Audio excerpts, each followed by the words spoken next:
Well, I think that the first answer is that it has always taken time for change to become realized, whether we're talking about chemotherapy advances or surgical advances or radiation.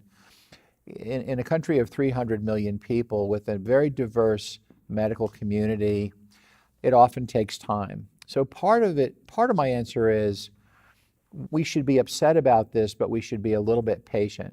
Secondly, the trial that showed this, the ACOSOG Z11 trial, looked at a subset of patients who were generally postmenopausal, ER positive, did not have clinically suspicious nodes before surgery, and some of those women may have gotten radiation to the axilla rather than having nodes removed.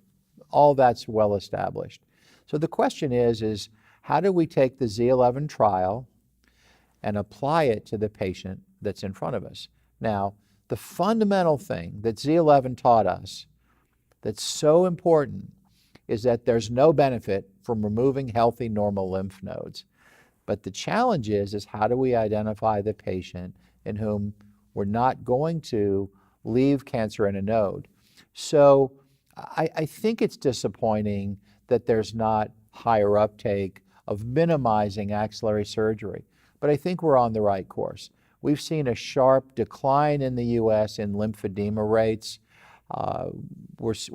There are cancers that can happen in lymphodema disarms. We don't see those anymore.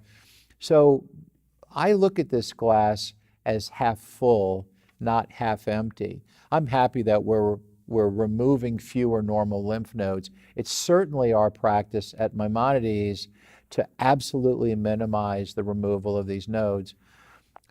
At the upcoming Miami Breast Conference in March of 2019, we'll be focusing on this article. We'll be talking about ways to integrate these improvements into our practice, and I think that will help. It's about getting the message out, I think. So glass half full, not half empty.